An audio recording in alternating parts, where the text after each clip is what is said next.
When did your husband's female friend finally cross the line? My husband's friend Kate always had to be the main character in every situation. When someone else had good news, Kate suddenly had better news. At group dinners, she'd hijack any conversation within 5 minutes. I couldn't stand her, but I put up with it because she and Zach had been friends since college. After my husband and I announced our pregnancy at 12 weeks, things with Kate got really weird. Suddenly, Kate was everywhere we went, sporting a small baby bump. She showed up at our favorite brunch spot, rubbing her belly. She enrolled in our exact prenatal yoga class. She even switched to our OB practice. Nobody questioned it because these things happen and women get pregnant at the same time. She posted weekly bump photos on Instagram and everyone congratulated her just like they did me. 3 months in, one of our friends mentioned something strange at a girls' night. She said Kate's belly looked bigger the previous Tuesday at book club than it did at Saturday's barbecue. When she brought it up, Kate burst into tears about how cruel it was to comment on a pregnant woman's body. She went on about water retention and bloating, and how pregnant women deal with enough judgment without their friends piling on. Our friend felt terrible and apologized profusely while the rest of us comforted Kate. After that night, nobody dared mention anything about her appearance again, even though I started noticing her bump size seemed to fluctuate too. That's when things got uncomfortable. Kate started making comments about how wild it was that we got pregnant around the same time. She'd joke about our babies being best friends, or maybe even more than friends someday. Then the jokes got stranger, like when she said pregnancy brain made her forget exactly when she conceived. And wasn't it funny how close our due dates were? She started showing up at every single appointment Zach and I had, always in the waiting room when we arrived, claiming her appointment was right before or after ours. During our maternity photo shoot at the park, she appeared with her own photographer saying what a coincidence that she'd booked the same spot. The photographer later told me Kate had called asking what time we'd be there. Everything exploded at my baby shower. My sister threw this beautiful garden party with all our family and friends there to celebrate. Halfway through opening gifts, Kate stood up and clinked her glass to make an announcement.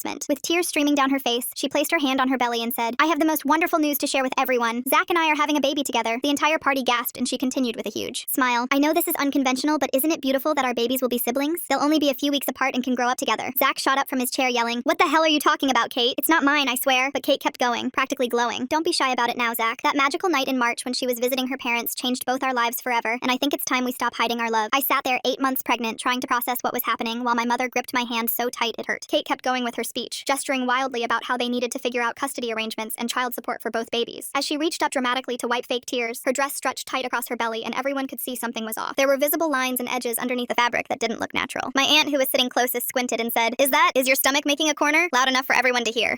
Kate frantically smoothed down her dress, but when she spun around to leave, she tripped over a gift bag and fell hard onto the grass. The impact made her entire fake belly shift sideways under the dress, creating this grotesque lump on her hip. As she struggled to get up, the prosthetic had rotated so much that everyone could see the square edge pressing against the fabric, and when she moved, you could literally hear it creaking like plastic. The party erupted into chaos. Kate tried to scramble up, but with the fake belly now sitting on her hip like a tumor, she couldn't get her balance. She kept ugly crying about how she loved Zach and deserved to have his baby too, while desperately trying to rotate the prosthetic back into place through her dress. Every time she moved, the plastic creaked and clicked. Security from the venue had to escort her out while she screamed that we'd all regret not believing her, and that Zach would come to his senses once both babies were born. Within days, everyone in our social circle knew what had happened, and someone found her Amazon purchase history, showing she'd bought 6 different sized pregnancy bellies over the past 5 months.